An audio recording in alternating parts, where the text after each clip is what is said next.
Lula assume presidência do Mercosul e critica a União Europeia. E você vai ver também. Após queda em abril, produção industrial tem crescimento tímido em maio. E em São Paulo, o preço dos remédios pode ter diferença de mais de 900% de uma farmácia para outra. Peru declara estado de emergência ao redor do vulcão Ubinas, o mais ativo do país. Meta anuncia que vai lançar nova rede social para concorrer com o Twitter. Tudo isso você confere a partir de agora. Olá, boa tarde. Como sempre, você é muito bem-vindo. Nós estamos ao vivo, agora são 13 horas e 2 minutos, quase 3, pelo horário de Brasília. Vamos juntos, então, conferir o que é notícia no Brasil e no mundo nesta terça-feira. E olha só, o presidente Lula afirmou que o acordo comercial entre o Mercosul e a União Europeia deve dar condições para os dois lados ganharem. Ele criticou a postura dos europeus nas negociações durante o programa Conversa com o Presidente. O presidente Lula vai ficar por 6 meses na presidência rotativa do Mercosul, formado por Brasil, Argentina, Paraguai e Uruguai. Pelas regras do Mercosul, criado em 1991, os 4 países titulares se revezam na presidência do bloco, com mandatos que duram 6 meses.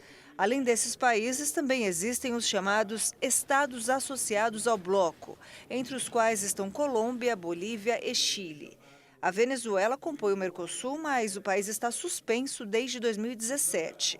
O governo brasileiro tem defendido que o país volte a integrar o grupo. A reunião desta terça-feira encerra o mandato do governo argentino. Neste segundo semestre de 2023, o Brasil também vai comandar o G20, que é o grupo das principais economias do mundo e o Conselho de Segurança das Nações Unidas. Uma das prioridades de Lula no semestre que vai coordenar o Mercosul é a conclusão do acordo comercial com a União Europeia. Negociado desde 1999, o acordo teve parte comercial finalizada em 2019 e está em fase de revisão pelos países dos dois blocos. Neste ano, a União Europeia apresentou um documento adicional ao Mercosul que prevê sanções em questões ambientais. O governo brasileiro tem preparado uma contraproposta aos termos exigidos pelos europeus.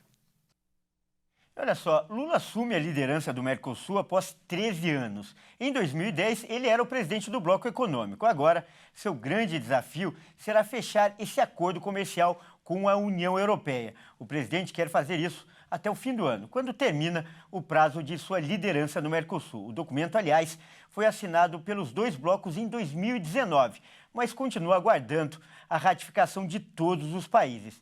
E esse, aliás, é o tema da nossa entrevista de hoje.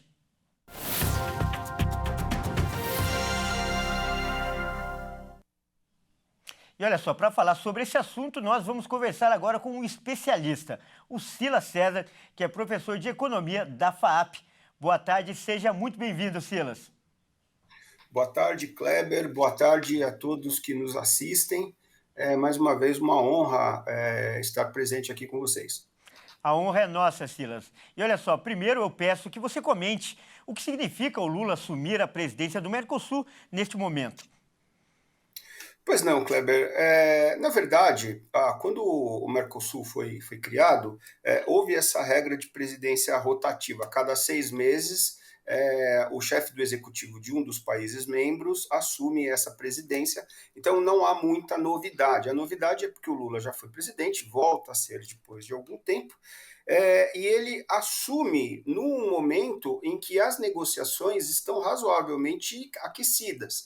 Então, houve, como você pontuou agora há pouco, a assinatura de um acordo em 2019, o ex-presidente Jair Bolsonaro assina, mas aí a União Europeia impõe uma série de novas medidas condicionando o acordo que já estava assinado, né? Então, o que está em chave agora é se durante essa gestão o presidente Lula vai conseguir resolver esses problemas que agravam o quadro, né? E se ele consegue, isso acaba criando mais prestígio para ele. Então, a importância é que o Lula tem uma agenda pessoal de ganhar relevo, de ganhar relevância internacional, e isso é uma boa oportunidade. E as pautas que ele tem colocado, a agenda que ele tem defendido, ela também é do interesse do país. Então, ele está apontando numa direção onde há convergência dos interesses pessoais do Lula com os interesses do país. Vamos ver se isso vai se tornar em vantagem mútua de verdade, né? Você lembrou bem esse momento que ele assume. Logo de cara, o presidente brasileiro fez duras críticas aos europeus porque eles estariam dificultando as negociações para a firmação desse acordo comercial. Qual a avaliação que você faz primeiro da postura do presidente, essa postura mais firme? E o que está pegando principalmente para esse acordo ser firmado? Claro, olha, a postura do presidente está correta. Houve um acordo já assinado, então é como se durante o jogo surgisse uma regra nova, e essa regra ela não é justa, ela é muito mais vantagem para uma das partes. Então, o que o presidente Lula alega, ele tem razão, ele fala, olha, isso aqui surge, e vocês colocam assim, se vocês não cumprirem essas regras que eles mesmos não cumprem, a gente não vai seguir com o acordo. Então ele chama isso de ameaça, no qual ele tem muita razão. Na prática, Kleber, o que a gente precisa ter em mente é que os países defendem os seus próprios interesses. E eles fazem isso no limite do razoável. Então a França, por exemplo, ela está sendo muito dura, querendo proteger os agricultores da própria França. A União Europeia em geral. E colocaram algumas regras que são além do razoável. Né? Elas podem até ter alguma legitimidade moral, como aumento da preservação do meio ambiente, melhores regras contra o desmatamento, só que essas regras serem retroativas e serem aplicadas do jeito que estão sendo sugeridas, elas são inviáveis. Elas, na prática, elas impossibilitam os países do Mercosul a adentrarem o mercado da União Europeia com vantagens, né? Então, são medidas bastante protecionistas, o Lula está certo em reclamar. E olha só, esse acordo entre os dois blocos já se arrasta por mais de 20 anos. Como você disse, foi assinado em 2019, mas as conversas começaram em 1999. Você acredita Sim. que o Lula pode conseguir finalmente fechar uma parceria frente a toda essa dificuldade aí que você falou? E lembrando, né, que o mandato dele vai até o final do ano. São 6 meses à frente do Mercosul. Olha, eu diria que existem condições nesses próximos 6 meses melhores do que as condições que haviam antes. Então, o fato do ex-presidente brasileiro ser alguém muito marcado por uma agenda anti-internacionalista, uma agenda pró-desmatamento, isso traz para o Lula uma certa vantagem, porque a União Europeia vê alguém agora mais razoável. Também faz parte, esses governos querem sinalizar para dentro, para os seus eleitores de maneira geral, que tem uma postura comércio internacional, pró-conservação do meio ambiente, etc. Então, se o Lula souber aproveitar desse clima, eu acredito que ele consiga resultados melhores do que os seus antecessores. Agora, cravar e dizer que vai sair um bom acordo ou um acordo ótimo, eu não tenho tanta certeza. O que eu diria é que se o Lula conseguir se impor como um negociante que conseguiu contornar ao menos algumas dessas exigências, já é um ganho positivo para a agenda do presidente e é um ganho também para a economia do nosso país e especialmente a área da agricultura, das commodities, da América Latina em geral, dos países membros do Mercosul. Então, resumindo, acho que é um bom momento. É um momento melhor do que era. Agora, cravar e dizer que vai conseguir é um exercício de futurologia que eu não me arrisco muito. Tá certo, então. Nós acabamos de conversar com o professor de Economia da FAPES, Silas César. Muito obrigado pela sua participação e por compartilhar todo esse conhecimento aí com as pessoas que nos assistem. Eu que agradeço, Kleber, à disposição. Grande abraço. Bom, eu continuo falando de economia. A produção industrial cresceu em maio após queda em abril. O setor de derivados de petróleo foi o que mais contribuiu para a alta da atividade no mês. A indústria brasileira voltou para o campo positivo em maio, puxada pela produção de petróleo. Após recuar 0,6% em abril, o setor avançou 0,3% em maio. Segundo o IBGE, o avanço entre as atividades foi estimulado por 3 das 4 categorias econômicas em alta. Mas no ano o setor acumula retração de 0,4% e ainda segue abaixo do patamar pré-pandemia. O avanço veio pelo bom desempenho de 19 dos 25 ramos investigados. A quantidade de setores que influenciou no resultado foi a maior desde setembro de 2020, quando havia 23 atividades em crescimento. Apesar do aumento de setores em recuperação, no acumulado em 12 meses, a produção industrial ainda registra variação nula. A indústria segue 1,5% abaixo do patamar pré-pandemia, registrado em fevereiro de 2020. Na comparação com abril, as maiores influências positivas sobre o resultado da indústria em maio vieram de setores de produtos derivados do petróleo e biocombustíveis, veículos automotores, reboques e carrocerias, e máquinas e equipamentos. Na atividade de derivados do petróleo, o resultado é o quarto positivo seguido, acumulando ganho de 15% no período. Já o segmento de veículos automotores voltou a crescer após 2 meses seguidos de queda, quando acumulou redução de 2,6%. Olha só, agora um alerta importante para o consumidor. Em São Paulo, os preços dos medicamentos podem variar com diferença de mais de 900% de uma farmácia para outra. E o objetivo desse levantamento anual de preços do Procon é oferecer valores de referência de remédios para os consumidores. Em uma pesquisa anual sobre preços de medicamentos deste ano, o Procon São Paulo constatou diferenças de até 969% na comparação entre os produtos genéricos. A maior delas foi no município de Presidente Prudente, onde a nimesulida com apresentação de 100 miligramas e 12 comprimidos era encontrada a R$ 31,96 em uma farmácia e a R$ 2,99 em outra, no dia da coleta dos preços. Já na comparação entre os medicamentos de referência, a maior variação foi na cidade de Guaíra, com o medicamento Lasix, 40 miligramas com 20 comprimidos. Em um estabelecimento, o preço encontrado foi de R$ 23,94 e R$ 9,00 em outro, a variação de 166%. O levantamento também comparou os preços médios dos genéricos com os de referência e constatou que os preços médios dos genéricos estavam mais baratos. Segundo o Procon São Paulo, o objetivo do levantamento anual de preços é oferecer valores de referências para o consumidor paulista e reforçar a importância de se pesquisar em vários estabelecimentos antes de comprar. Nos dados levantados nos sites pela equipe da Capital, foram comparados 23 itens comuns às pesquisas deste ano e do ano passado, e constatou-se variação positiva de 9,84% no preço médio, acima, portanto, da inflação oficial do período analisado, que apresentou variação de 3,94%. E veja a seguir. Peru declara estado de emergência ao redor do vulcão Ubinas. E você vai ver também.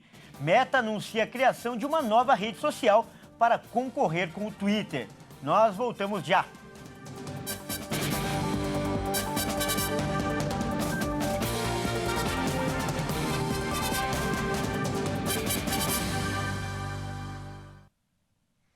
Olá, mais uma vez seja muito bem-vindo. Nós estamos de volta com o segundo bloco e ao vivo. São 13 horas e 18 minutos pelo horário de Brasília. E vamos agora com os destaques internacionais.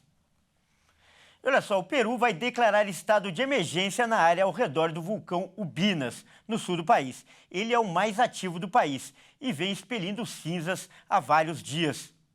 O Instituto Nacional de Defesa Civil peruano afirmou em comunicado que o estado de alerta na área foi elevado de amarelo para laranja, segundo padrões nacionais, após o vulcão projetar cinzas a 1.700 metros de altura. O primeiro-ministro peruano Alberto Otarola disse a jornalistas no Palácio do Governo que o estado de emergência provavelmente será declarado nos próximos dias, para fornecer as medidas de prevenção necessárias para a região. O INDEC aconselhou a população da região de 2.000 habitantes a ficar longe do vulcão e manter portas e janelas fechadas. Máscaras e óculos foram distribuídos à população, acrescentaram as autoridades. O sul do Peru, área de importantes jazidas de mineração, abriga uma dezena de vulcões ativos. O Peru também faz parte do chamado Anel de Fogo do Pacífico, área com alta incidência de terremotos e atividade vulcânica. Em 2019, as autoridades peruanas deslocaram centenas de pessoas que viviam perto do vulcão Ubinas após explosões e emissões de cinzas. Olha só, a empresa Meta, que é proprietária do Facebook, vai lançar nos próximos dias um novo aplicativo chamado Tweets. E o objetivo é competir com o Twitter. A descrição do app afirma que Threads é onde as comunidades se reúnem para discutir tudo, dos tópicos de seu interesse hoje até o que será tendência amanhã. O lançamento coincide com um período de incerteza no Twitter desde que o proprietário da Tesla, Elon Musk, comprou a empresa em outubro e iniciou uma reestruturação do aplicativo. Milhares de funcionários foram demitidos e foi imposto o pagamento para o acesso a muitos recursos da rede. Na semana passada, Elon Musk provocou revolta ao anunciar que o Twitter limitaria o número de mensagens que podem ser lidas em um dia. Agora, a rede social anunciou que seu aplicativo TweetDeck, que permite aos usuários monitorar contas simultaneamente, será reservado para usuários verificados a partir do próximo mês. E olha só, você sabia que a lâmpada que ilumina a sua casa ou o seu escritório pode causar danos ao meio ambiente? Pois é, por esse e outros motivos, o Brasil planeja retirar as lâmpadas fluorescentes do mercado até 2025. Vamos conferir. O país assumiu o compromisso de acabar com as lâmpadas fluorescentes durante a 4ª reunião da Conferência das Partes da Convenção de Minamata em 2022. A decisão foi tomada por conta principalmente do risco ambiental do descarte deste tipo de iluminação. O produto tem o mercúrio como principal componente e pode causar diversos problemas de saúde em seres humanos, incluindo ataxia, que são os movimentos involuntários do corpo, problemas neuromotores e neurológicos. Além disso, o elemento químico pode prejudicar o desenvolvimento do feto durante a gravidez. Segundo especialistas, o mercúrio é perigoso para o sistema neurológico e pode até levar à morte. Quando surgiram as lâmpadas fluorescentes, elas foram uma alternativa mais econômica e durável às antigas lâmpadas incandescentes, que ainda tinham uma outra desvantagem: emitiam calor. Agora a intenção é fazer a substituição por modelos de LED, que não contêm metais pesados em sua composição.